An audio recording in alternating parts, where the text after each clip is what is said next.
Good evening, and welcome back to 31 Horror Nights. It's October 4th, and tonight's movie is The Conjuring 2. This is the only sequel I'm going to be doing for 31 Horror Nights, so really quick, I want to tell you what I thought about The Conjuring 1. The Conjuring 1 I thought was a really good horror movie. It was well made, it was well directed, it had a nice atmosphere, and it had some creative scares to it. But The Conjuring 2 surprised me by being much better than the first one. I'm giving this a 9, but I want to emphasize this is a high 9. This was almost a 10. The main gauge of how good a horror movie is would be how scary it is. If you can be scary and creative and original, you will be remembered. That's a good way to sum up The Conjuring 1. The Conjuring 2, I would put in the same category as something like The Others or The Haunting from 1963. It's not only a good scary movie, it's just a good movie in general. It not only has good scares, it has great character development and a really engaging story. I will say that the first film is scarier, but in pretty much all the other categories of what makes a good movie, The Conjuring 2 wins out. The plot is pretty similar to the plot of the first movie. You got two paranormal investigators, Ed and Lorraine Warren, and they go on a case that involves a family that has a haunted house, and one of the family members is getting possessed. Except this time it's in England, and it's a little girl getting possessed instead of the mother of the family like it was in the first movie.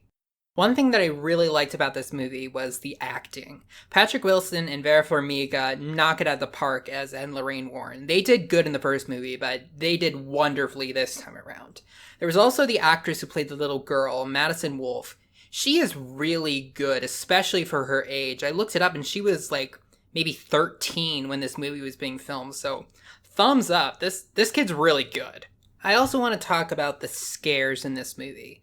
I remember from the first movie and this movie, they are like technically jump scares. They are big, loud noises that are sudden, but it's weird. Like there's like a split second of them revving up, so it's not like this big pow thing right in your face. You can see it. You can see it coming just enough for it to not be like a cheap jump scare.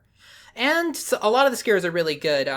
One that I really liked is that there was a room with a bunch of crosses on the walls, like little crosses.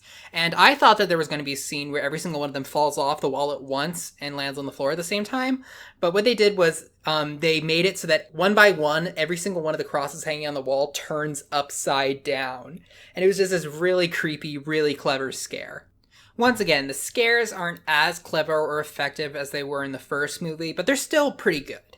More so than the first movie, this film really tries to establish the characters of Ed and Lorraine Warren and make them likable. And they are. There's a lot of actually kind of touching moments in this movie. Overall, to me, every single thing about The Conjuring 2 works. I would highly recommend this. This is one of my favorite horror movies that I've seen in a long time. I really enjoyed it. I think that you guys should check it out. Now let's talk about some spoilers. One thing I really liked about this movie is that it kind of almost played on your expectations. You think it's just like the first movie. At the first movie, they start out talking about a case they did in the past, the Annabelle case, the one with the haunted doll. They do that, and it's just this little aside thing at the beginning, and then they move on to the main story. Annabelle went on to be its own movie series, but in the context of The Conjuring 1, it was just a little aside thing they did at the beginning. The Conjuring 2 starts out in a similar way. The Warrens go to the Amityville house to do some investigating, and there's a few scares. They introduce this like really weird demon that looks like a nun, but they do that, and I thought they were just going to drop it and move on to the main story.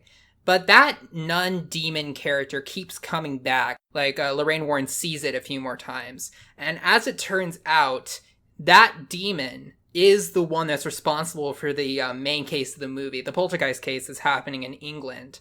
Now, it kind of played on my expectations because I thought they were just going to drop it, but it keeps going, and this entire thing is a cohesive story.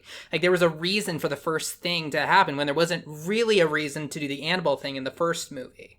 This also introduces a really good little subplot for the Warrens because Lorraine Warren sees premonitions about her husband's eventual death, and she's scared that this case, like caused by this demon, is the thing that's going to be too big for them to handle and is what's going to end up killing her husband. And this case does almost kill Ed Warren, but the two of them work together to fix it in a really satisfying ending.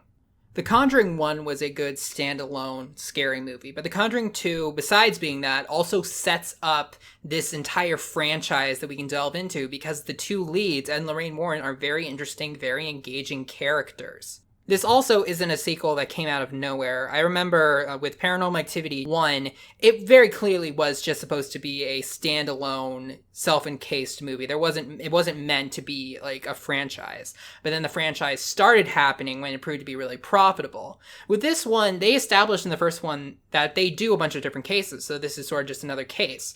So the first one sets up the idea of a franchise, and this one confirms that that franchise was actually going to be good.